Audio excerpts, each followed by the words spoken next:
नमस्कार. आऊचा खाऊ या यूट्यूब चॅनलवर मी मेधा तुमच्या सगळ्यांचं मनापासून स्वागत करते. आपण उपवासाचे बरेच पदार्थ बघतो, पण जेव्हा उपवासाची थाळी आपण करतो तर डाव्या बाजूला वाढायला काय तर फक्त काकडीची कोशिंबीर असं होतं. तर म्हणून असाच एक पदार्थ मी तुम्हाला दाखवणार आहे जो आपण उपवासाच्या थाळीत डाव्या बाजूला वाढू शकतो. ते म्हणजे लाल भोपळ्याचं भरीत. कोणी लाल भोपळा म्हणतं, कोणी काशी फळ म्हणतं. तुम्ही काय म्हणत असाल ते मला कमेंट मध्ये सांगा. आता मी तुम्हाला दाखवणार आहे लाल भोपळ्याचं उपवासाला चालणारं चटपटीत असं भरीत. चला रेसिपी बघूया. हे भरीत करण्यासाठी मी लाल भोपळ्याच्या अशा छोट्या छोट्या फोडी करून घेतल्यात. भोपळा स्वच्छ धुवून घ्यायचा.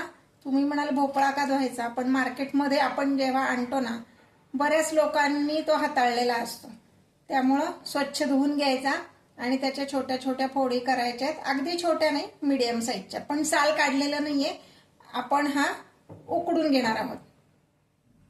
आता ह्या मी कुकरच्या भांड्यात घालते फोडी आणि कुकरला लावून ह्याच्या 2 शिट्ट्या आपण करणार आहोत. फार नाही, फक्त 2 शिट्ट्या करायच्या. पाणी पण फार घालायचं नाही, भोपळा पटकन शिजतो. अगदी भोपळ्याच्या फोडी बुडतील एवढं पाणी घालायचं नाहीये. जस्ट त्याच्यावर पाणी असं शिंपडायचं, एवढ्यावर तो भोपळा व्यवस्थित शिजतो. आता मी हा कुकरला लावून 2 शिट्ट्या करून घेते. हे पहा, भोपळा आपला उकडून तयार आहे. आपण कुकरला 2 शिट्ट्या करून घेतल्या होत्या ह्याच्या. आता ह्याचं साल हे पहा, अगदी हाताने आपण बटाट्याचं साल काढतो ना त्या पद्धतीने ह्याचं साल निघतं. सोपं पडतं सुरीने किंवा विळीने काढण्यापेक्षा, म्हणून आपण साल न काढता भोपळा उकडून घेतला. हे पहा, असं व्यवस्थित साल निघतं. ह्या पद्धतीने मी सगळ्याच फोडींचं साल असं काढून घेते. हे पहा, ह्याची सगळी सालं मी काढून घेतली. किंचित स्मॅश करायचे, फार अगदी त्याचा लगदा नाही करायचा, पण ज्या मोठ्या मोठ्या फोडी आहेत त्याच्या जरा छोट्या छोट्या फोडी करायच्या.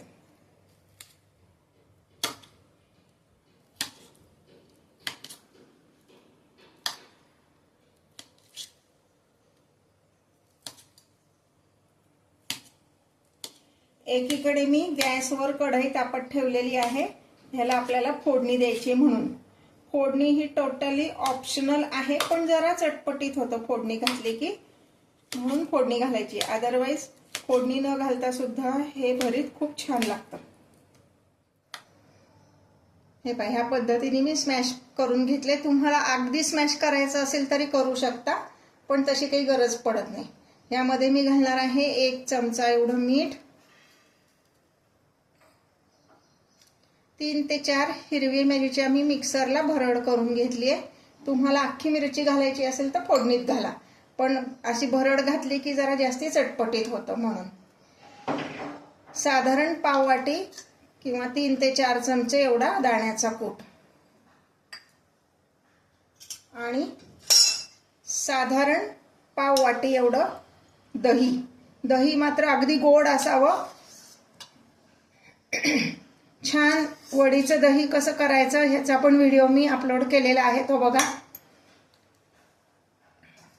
आता ह्याच्यावर आपण फोडणी घालणार आहोत. गॅसवर कढई तापायला ठेवलेली आहे. त्यामध्ये तेल घालणार आहोत. 1 ते 1.5 टेबलस्पून शेंगदाणा तेल. तुम्ही तेलाऐवजी तुपाची फोडणी दिली तरी चालेल, पण तेलाची फोडणी जरा जास्ती चरचरीत लागते. तेल तापल्यानंतर गॅस बंद करायचा आहे आणि मग त्यामध्ये आपण जिरे घालणार आहोत. 1 चमचा जिरे. गॅस बंद केल्यावरच जिरे घालायचे, म्हणजे ते करपत नाही. आता ही फोडणी मी त्या भोपळ्यावर घालते.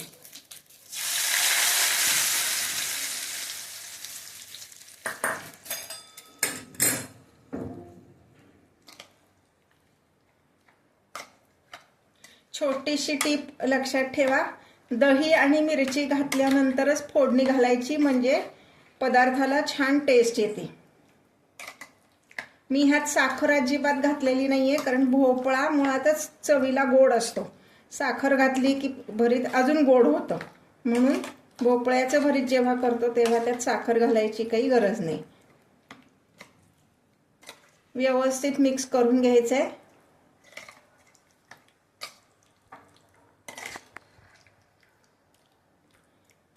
गार्निशिंगसाठी यावर आपण कोथिंबीर घालणार आहोत. तुम्ही उपवासाला कोथिंबीर खात नसाल तर नाही घातलीत तरी चालेल.